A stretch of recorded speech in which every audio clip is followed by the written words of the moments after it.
ಶತಮಾನಗಳ ಐತಿಹಾಸಿಕ ಕನಸಿಗೆ ತೆರೆ ಬಿದ್ದು ಕೋಟಿ ಕೋಟಿ ಹಿಂದೂಗಳ ಕನಸು ನನಸಾಗುವ ಸಮಯ. ಭರತ ಭೂಮಿಯಲ್ಲಿ ನಡೆದಾಡಿದ ಶ್ರೀರಾಮನು ಮಂದಿರದಲ್ಲಿ ಪ್ರತಿಷ್ಠಾಪನೆಯಾಗುವ ಅಪರೂಪದ ದೃಶ್ಯವಿದು. ಈ ಸಮಯಕ್ಕಾಗಿ ಇಡೀ ದೇಶವೇ ಕಾತುರತೆಯಿಂದ ಎದುರು ನೋಡುತ್ತಿರುವ ಕ್ಷಣವಿದು. ಶ್ರೀರಾಮನ ಪ್ರತಿಷ್ಠಾಪನೆಯ ಕಾರ್ಯಕ್ರಮವನ್ನು ಕಣ್ಣಾರೆ ಕಂಡು ಪುನೀತರಾಗುವ ಅಪರೂಪದ ಕಾವ್ಯವಿದು. ಐತಿಹಾಸಿಕ ಕ್ಷಣಕ್ಕಾಗಿ ಕಾಯುತ್ತಿರುವ ಕೋಟಿ ಕೋಟಿ ಭಕ್ತರಿಗೆ ಇದು ಹಬ್ಬವೇ ಸರಿ. ದೇಶಾದ್ಯಂತ ಕೋಟ್ಯಾಂತರ ಶ್ರೀರಾಮನ ಭಕ್ತರಿಗೆ ಚಿರಕಾಲ ನೆನಪಾಗಿ ಉಳಿಯುವ ದಿನವೇ ಜನವರಿ 22, 2024. ಹಾಗಾದರೆ ಇಷ್ಟಕ್ಕೂ ಅಯೋಧ್ಯೆಯಲ್ಲಿ ಬಾಲರಾಮನ ಪ್ರಾಣ ಪ್ರತಿಷ್ಠಾಪನೆ ಮಾಡಲು ಜನವರಿ 22ನ್ನೇ ಏಕೆ ನಿಗದಿಪಡಿಸಲಾಗಿತ್ತು? ಉದ್ಘಾಟನಾ ಮುಹೂರ್ತದ ಸಮಯ ಯಾವುದು? ಅಯೋಧ್ಯೆಯಲ್ಲಿನ ಬಾಲರಾಮನ ವಿಗ್ರಹ ಪ್ರತಿಷ್ಠಾಪನೆ ಸಂದರ್ಭದಲ್ಲಿ ರಾಮಲಲ್ಲ ಎಂಬ ಹೆಸರು ಏಕೆ ಅಷ್ಟು ವೈರಲ್ ಆಯಿತು? ಈಗ ನಾವೆಲ್ಲರೂ ಸಾಮಾನ್ಯವಾಗಿ ಪೂಜಿಸುವ ವಯಸ್ಕ ರಾಮನನ್ನ ಬಿಟ್ಟು ರಾಮಲಲ್ಲ ಅಂದ್ರೆ ಬಾಲರಾಮನನ್ನೇ ಏಕೆ ಮಂದಿರದಲ್ಲಿ ಪ್ರತಿಷ್ಠಾಪನೆ ಮಾಡಲಾಯಿತು? ಅಷ್ಟಕ್ಕೂ ಈ ಬಾಲರಾಮನ ವಿಗ್ರಹದ ವಿಶೇಷತೆ ಏನು? ಪ್ರತಿ ಮನೆಗೂ ತಲುಪಿರುವ ಅಕ್ಷತೆಗಳು ಎಲ್ಲಿಂದ ಬಂದವು? ಇಂತಹ ಎಷ್ಟೋ ಅಯೋಧ್ಯೆ ಬಾಲರಾಮನ ವಿಗ್ರಹ ಪ್ರತಿಷ್ಠಾಪನೆಗೆ ಸಂಬಂಧಿಸಿದ ವಿಷಯಗಳನ್ನ ಈ ವಿಡಿಯೋದಲ್ಲಿ ತಿಳಿಯೋಣ. ಈ ವಿಡಿಯೋ ತುಂಬಾನೇ ಇಂಟ್ರೆಸ್ಟಿಂಗ್ ಆಗಿರುತ್ತೆ. ಸೊ ಎಲ್ಲೂ ಸ್ಕಿಪ್ ಮಾಡದೆ ನೋಡಿ. ಈ ವಿಡಿಯೋಗೆ ಒಂದು ಲೈಕ್ ಅನ್ನ ಕೊಡಿ, ಹಾಗೆಯೇ ನಮ್ಮ ಚಾನಲ್ ಅನ್ನ ಸಬ್ಸ್ಕ್ರೈಬ್ ಮಾಡಿ. ಜನವರಿ 22, 2024ರಂದು ಮಧ್ಯಾಹ್ನ 12:30ಕ್ಕೆ ಶ್ರೀರಾಮ ಮಂದಿರವನ್ನ ಪ್ರಧಾನಿಗಳಾದ ಶ್ರೀ ನರೇಂದ್ರ ಮೋದಿಯವರು ಉದ್ಘಾಟಿಸಿದ್ದಾರೆ. ಹಾಗಾದ್ರೆ ಈ ರಾಮಲಲ್ಲ ಅಂದ್ರೆ ಬಾಲರಾಮನ ವಿಗ್ರಹವನ್ನ ಜನವರಿ 22ಕ್ಕೆ ಏಕೆ ಪ್ರತಿಷ್ಠಾಪನೆ ಮಾಡಲಾಗಿದೆ ಗೊತ್ತಾ? ಹಿಂದೂ ಪಂಚಾಂಗದ ಪ್ರಕಾರ 2024ನೇ ವರ್ಷ ಶ್ರೀ ಶೋಭಕೃತನಾಮ ಸಂವತ್ಸರವಾಗಿರುತ್ತದೆ. ಜನವರಿ 2024ರ ತಿಂಗಳು ಪುಷ್ಯ ಮಾಸವಾಗಿರುತ್ತದೆ. ಈ ಜನವರಿ ತಿಂಗಳು ಪುಷ್ಯ ಮಾಸ ಅಂದ್ರೆ ಶೂನ್ಯ ಮಾಸವಾಗಿರುತ್ತದೆ. ಈ ಶೂನ್ಯ ಮಾಸದಲ್ಲಿ ಯಾರೂ ಕೂಡ ಯಾವುದೇ ಶುಭ ಕಾರ್ಯಕ್ರಮವನ್ನ ಮಾಡೋದಿಲ್ಲ ಮತ್ತು ಯಾರೂ ಮಾಡಕೂಡದು ಎಂದು ಬಹಳ ಮಂದಿಯ ನಂಬಿಕೆಯಾಗಿರುತ್ತೆ. ನಮಗೆಲ್ಲ ಒಂದು ಸಂದೇಹವಿರಬಹುದು, ಶ್ರೀರಾಮನ ಮಂದಿರ ಉದ್ಘಾಟನೆ, ಈ ಬಾಲರಾಮನ ವಿಗ್ರಹ ಪ್ರಾಣ ಪ್ರತಿಷ್ಠಾಪನೆ ಈ ಪುಷ್ಯ ಮಾಸದಲ್ಲೇ ಏಕೆ ಮಾಡಲಾಯಿತು ಎಂದು. ಪುರಾಣಗಳ ಪ್ರಕಾರ ಶ್ರೀರಾಮನು ಅಭಿಜಿತ್ ಲಗ್ನದಲ್ಲಿ ಜನಿಸಿರ್ತಾನೆ.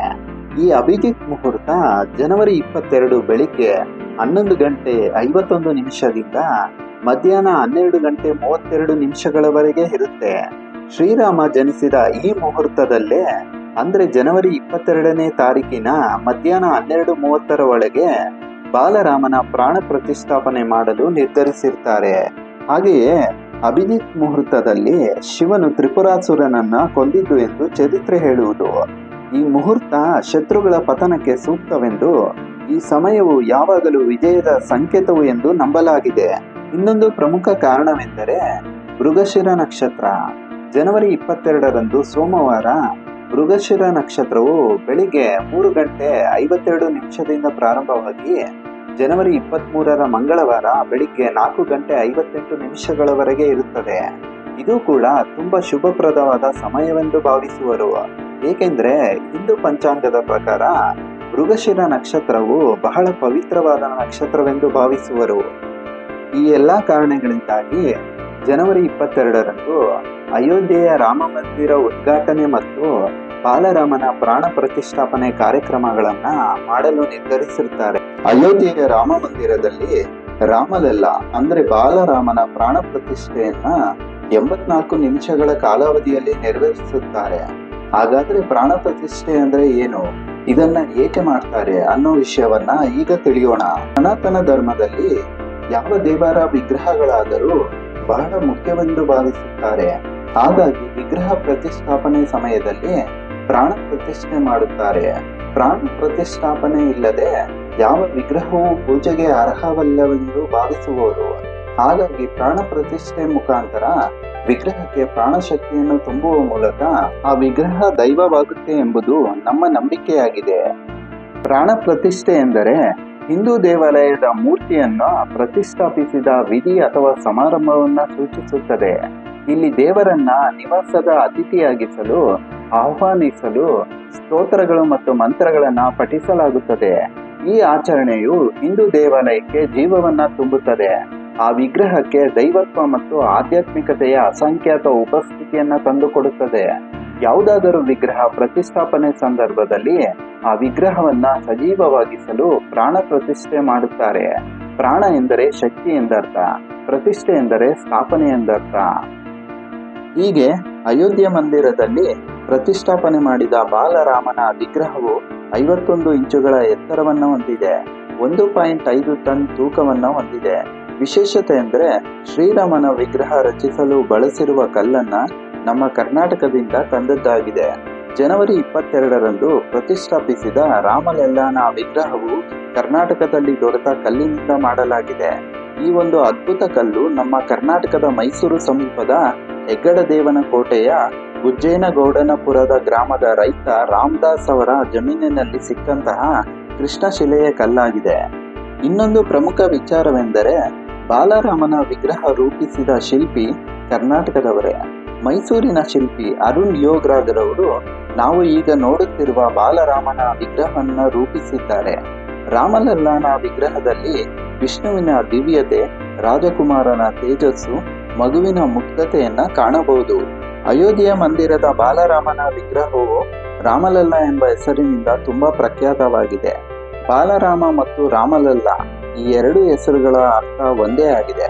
ಹಾಗಾದ್ರೆ ರಾಮಲಲ್ಲ ಎಂಬ ಹೆಸರು ಹೇಗೆ ಬಂದಿತು ಎಂದ್ರೆ, ತುಳಸಿದಾಸರು ರಚಿಸಿದ ರಾಮಚರಿತ ಮಾನಸ ಕಾವ್ಯದಲ್ಲಿ ತುಳಸಿದಾಸರು ಬಾಲರಾಮನನ್ನ ರಾಮಲಲ್ಲ ಎಂಬ ಹೆಸರಿನಿಂದ ಸೂಚಿಸಿದ್ದಾರೆ. ಹಾಗಾಗಿ ರಾಮಲಲ್ಲ ಎಂಬ ಹೆಸರು ತುಂಬಾ ಪ್ರಖ್ಯಾತವಾಯಿತು. ನಾವು ಚಿಕ್ಕ ಮಕ್ಕಳಿಗೆ ಬುಜ್ಜಿ, ಪುಟ್ಟು, ಚಿಂಟು, ಗುಂಡು ಎಂದು ಮುದ್ದಾಗಿ ಕರೆಯುವ ಹಾಗೆ ಆಗ ಅಯೋಧ್ಯೆಯಲ್ಲಿ ರಾಮನನ್ನು ಹಾಗೂ ಇತರ ಮಕ್ಕಳನ್ನ ಲಲ್ಲ ಎಂದು ಕರೆಯುತ್ತಿದ್ದರು. ರಾಮನನ್ನ ರಾಮಲಲ್ಲ ಎಂದೇ ಕರೆಯುತ್ತಿದ್ದರು. ಹಾಗಾಗಿ ಈ ಬಾಲರಾಮನಿಗೆ ರಾಮಲಲ್ಲ ಎಂಬ ಹೆಸರು ಬಂದಿತು. ನಂತರ ಅಯೋಧ್ಯೆಯಲ್ಲಿ ಮೊದಲಿನಿಂದಲೂ ಬಾಲರಾಮನ ವಿಗ್ರಹಗಳು ಹೆಚ್ಚಾಗಿದ್ದವು. ಈ ಕಾರಣವಾಗಿಯೇ ಇಲ್ಲಿ ಬಾಲರಾಮನನ್ನ ಪ್ರತಿಷ್ಠಾಪನೆ ಮಾಡಲು ನಿರ್ಧರಿಸಲಾಯಿತು.